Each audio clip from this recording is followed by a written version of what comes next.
कभी सोचा है कि जब किसी के साथ कुछ गलत हो जाता है, कोई हादसा होता है, तो कानून ये कैसे तय करता है कि उसे कितना मुआवजा मिलना चाहिए? देखिए, ये सिर्फ एक कानूनी सवाल नहीं है। ये न्याय और भरपाई की एक बहुत ही दिलचस्प पहेली है। आज हम इसी दुनिया में गहराई से उतरने वाले हैं, जो अपकृत्य विधि या लॉ ऑफ टॉर्ट्स का एक बेहद जरूरी हिस्सा है। अब ये जो सवाल है ये सिर्फ वकीलों या कानून के छात्रों के लिए ही नहीं है, ये हम सभी से जुड़ा हुआ है, क्योंकि ये न्याय की उस बुनियादी सोच से ताल्लुक़ रखता है कि किसी को हुए नुकसान की भरपाई आखिर की कैसे जाए। तो चलिए साथ मिलकर समझते हैं कि हमारा कानूनी सिस्टम इस मुश्किल काम को कैसे करता है और कितने अलग अलग तरीकों से न्याय को पक्का करने की कोशिश करता है। तो सबसे पहली और सबसे ज़रूरी बात, जब हम ये शब्द सुनते हैं हर्जाना या डैमेजेस, तो इसका असल में मतलब क्या है? चलिए इसे बिल्कुल आसान शब्दों में समझते हैं। ज़रा सोचिए, अगर किसी की गलती से आपको कोई नुकसान पहुंचता है तो कानून का सबसे पहला और सीधा काम है उस नुकसान की भरपाई पैसों से करवाना। इसी को हम हर्जाना कहते हैं। अब इसका मकसद किसी को अमीर बनाना नहीं है, बल्कि जहां तक हो सके उसे वापस उसी स्थिति में लाना है जैसे वो गलती कभी हुई ही नहीं थी। लेकिन बात इतनी सीधी भी नहीं है, क्योंकि नुकसान कई तरह के होते हैं और इसीलिए हर्जाने भी कई तरह के होते हैं। चलिए एक एक करके इन्हें समझते हैं। चलिए सबसे अनोखे किस्म के हर्जाने से शुरू करते हैं। यहाँ मुआवजे की जो रकम होती है वो लगभग ना के बराबर होती है। यहाँ पैसा जरूरी नहीं है, बल्कि अदालत का संदेश वो जरूरी होता है। ये एक बहुत ही दिलचस्प सिचुएशन है। कल्पना कीजिए कि कोई अदालत में केस जीत तो जाता है, लेकिन जज उसे मुआवजे के तौर पर सिर्फ 1 रुपया देते हैं। ऐसा तब होता है जब अदालत को लगता है कि भले ही तकनीकी रूप से कानून वादी के पक्ष में हो, लेकिन उसकी अपनी हरकतें भी कुछ ठीक नहीं थी। जैसे मान लीजिए किसी ने आपको उकसाया और फिर आपने उस पर हाथ उठा दिया। यहाँ अदालत एक तरह से ये कह रही है कि हाँ, आपके साथ गलत हुआ, पर आपने भी तो स्थिति को बिगाड़ने में भूमिका निभाई थी, इसलिए हम आपको ज्यादा मुआवजा नहीं देंगे। अब ये पिछले वाले से बिल्कुल अलग है। यहाँ भी मुआवजा बहुत कम होता है, लेकिन इसका मकसद एकदम अलग है।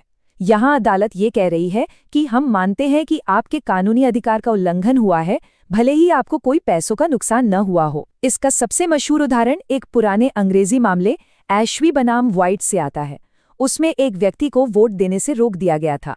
भले ही उसका पसंदीदा उम्मीदवार वैसे भी जीत गया, अदालत ने कहा कि वोट देने का अधिकार अपने आप में इतना महत्वपूर्ण है कि उसे रोकना ही एक नुकसान है। तो यहाँ हर्जाना अधिकार के उल्लंघन को मान्यता देने के लिए है। तो आप देख सकते हैं कि इन दोनों में कितना बड़ा फर्क है, भले ही दोनों में पैसा बहुत कम मिलता हो। एक तरफ अवमानात्मक हर्जाने में अदालत लगभग ये कह रही है, हाँ आप जीते तो सही, पर हमें आपका मामला पसंद नहीं आया। वहीं दूसरी तरफ प्रतीकात्मक हर्जाने में अदालत पूरी मजबूती से कह रही है, आपके अधिकार का सम्मान किया जाना चाहिए और उसका उल्लंघन गलत है। अच्छा, अब उन हर्जाने की बात करते हैं जिनके बारे में हम ज्यादातर सोचते हैं, मतलब जहां असल में नुकसान की भरपाई के लिए एक अच्छी खासी रकम दी जाती है। ये हर्जाने का सबसे आम प्रकार है। जब भी हम मुआवजे की बात करते हैं तो हमारे दिमाग में यही आता है। ये वो पैसा है जो वादी को हुए असली साबित हो चुके नुकसान के लिए दिया जाता है। इसका सीधा साधा लक्ष्य है पीड़ित व्यक्ति को आर्थिक रूप से वापस उसी स्थिति में पहुंचाना जहां वो नुकसान होने से पहले था। ये अंतर समझना बहुत जरूरी है। प्रतीकात्मक हर्जाना सिर्फ ये स्वीकार करता है कि एक अधिकार का उल्लंघन हुआ है, ये एक सैद्धांतिक जीत है, जबकि वास्तविक हर्जाना उस उल्लंघन से हुए ठोस गिने जा सकने वाले नुकसान की भरपाई करता है। एक में सिद्धांत की बात है, दूसरे में असलियत की। अब हम उस हर्जाने पर आते हैं जिसका मकसद सिर्फ भरपाई करना नहीं, बल्कि सजा देना है। ये तब दिया जाता है जब कोई जानबूझकर बहुत बुरी नियत से या घोर लापरवाही से कुछ गलत करता है, जैसे किसी की इज्जत उछालना, किसी पर बेरहमी से हमला करना या किसी को झूठे केस में फंसाना। यहाँ अदालत सिर्फ नुकसान की भरपाई नहीं कर रही है, बल्कि एक कड़ा संदेश दे रही है कि समाज में इस तरह का बर्ताव बिल्कुल बर्दाश्त नहीं किया जाएगा। जैसा कि मशहूर कानूनविद सामंड ने कहा है, यहाँ मकसद सिर्फ पीड़ित के पैसों के नुकसान की भरपाई करना नहीं है, बल्कि उसकी आहत भावनाओं, उसके सम्मान को जो ठेस पहुंची है, उसे सांत्वना देना है और साथ ही गलत काम करने वाले को दंडित करके एक उदाहरण स्थापित करना है। ये एक तरह की सामाजिक घोषणा है कि ऐसा फिर कभी नहीं होना चाहिए। अगर इस तरह के स्पष्टीकरण कानून को बेहतर ढंग से समझने में मदद कर रहे हैं, तो हमारे इस प्रयास को सफल बनाने के लिए वीडियो को लाइक ज़रूर करें। अब एक और दिलचस्प तरीके से हर्जाने को देखते हैं। सवाल ये है, क्या नुकसान इतना साफ है कि कानून खुद ही मान लेता है कि ये हुआ होगा, या उसे साबित करने के लिए रसीदें और सबूत दिखाने पड़ते हैं? बस इसी आधार पर हर्जाने को दो और हिस्सों में बांटा गया है। ये वो नुकसान है जो किसी गलत काम का एक स्वाभाविक नतीजा होते हैं। कानून ये मान लेता है कि अगर ऐसा हुआ है तो ये नुकसान तो हुआ ही होगा।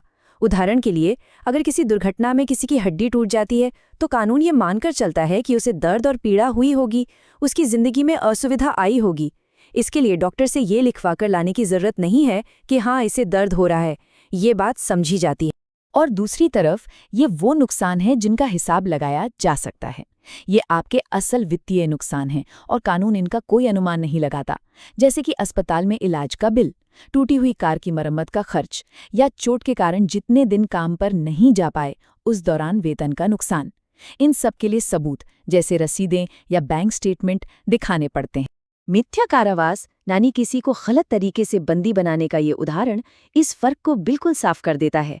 सामान्य हर्जाना उस अपमान, मानसिक पीड़ा और असुविधा के लिए दिया जाता है जो बंदी बनाए जाने से स्वाभाविक रूप से होती है। वहीं विशेष हर्जाना उन खास खर्चों के लिए होता है जो साबित किए जा सकते हैं, जैसे कि उस दौरान हुए इलाज का खर्च या खुद को छुड़ाने के लिए वकील को दी गई फीस। तो अब हम ये जानते हैं कि हर्जाने कितने तरह के होते हैं, लेकिन सबसे बड़ा और सबसे मुश्किल सवाल ये है, अदालत ये कैसे तय करती है कि कितना पैसा देना है? 10,000 रुपए, 1 लाख रुपए या 1 करोड़ रुपए? चलिए देखते हैं कि भारत में ये प्रक्रिया आखिर काम कैसे करती। यहाँ एक बहुत बड़ा फर्क है जो भारत की कानूनी प्रणाली को कई पश्चिमी देशों जैसे अमेरिका या इंग्लैंड से अलग करता है।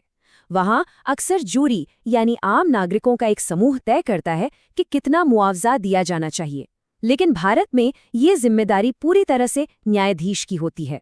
इसका मतलब है कि हर मामला अपने आप में अनोखा होता है और मुआवजे की रकम पूरी तरह से उस मामले के तथ्यों, सबूतों और परिस्थितियों पर ही निर्भर करती है। किसी की जान की कीमत लगाना शायद दुनिया का सबसे मुश्किल और भावुक काम है, लेकिन कानून को ये करना पड़ता है ताकि आश्रित परिवार को सहारा मिल सके। भारत में सर्वोच्च न्यायालय ने न्यायाधीशों का मार्गदर्शन करने के लिए कुछ सिद्धांत बनाए हैं। वे कई बातों पर विचार करते हैं, जैसे मृतक की उम्र कितनी थी और वे और कितना जीने की उम्मीद कर सकते थे, उनकी आय कितनी थी और वे अपने परिवार पर कितना खर्च करते थे, क्या उनके जाने से परिवार को कोई और वित्तीय लाभ जैसे बीमा मिला है, आश्रित जीवनसाथी की उम्र क्या है और क्या उनके पुनर्विवाह की कोई संभावना है। इन सभी जटिल और व्यक्तिगत कारकों को ध्यान में रखकर अदालत एक मुश्त मुआवजे की रकम तय करने की कोशिश करती है ताकि परिवार का भविष्य सुरक्षित हो सके।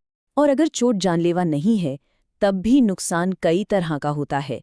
अदालत सिर्फ मेडिकल बिलों को ही नहीं देखती, वे इस पर भी विचार करते हैं कि चोट के कारण व्यक्ति की कमाई करने की क्षमता पर क्या असर पड़ा, भविष्य में इलाज पर और कितना खर्च होगा, उसे कितनी शारीरिक और मानसिक पीड़ा हुई, और क्या उस चोट के कारण उसके जीवन की गुणवत्ता या अवधि में कोई कमी आई है। ये एक पूरा समग्र दृष्टिकोण है जो व्यक्ति को हुए हर तरह के नुकसान की भरपाई करने की कोशिश करता है। तो जैसा कि हमने देखा, अब कृत्य विधि में हर्जाना सिर्फ पैसों का खेल नहीं है। ये एक बहुत शक्तिशाली उपकरण है जो अधिकारों को मान्यता देता है, नुकसान की भरपाई करता है और समाज में गलत बर्ताव को रोकने का प्रयास करता है। यह एक न्याय को सिर्फ कागज से उतारकर असल जिंदगी में लाने का एक तरीका है। हमें उम्मीद है कि इस विश्लेषण ने आपको इस जटिल विषय को आसानी से समझने में मदद की है। अगर आपको ये जानकारी उपयोगी लगी तो कृपया इस वीडियो को लाइक करें और ऐसे ही कानूनी विषयों को सरल भाषा में समझने के लिए हमारे चैनल को सब्सक्राइब करें। देखने के लिए धन्यवाद।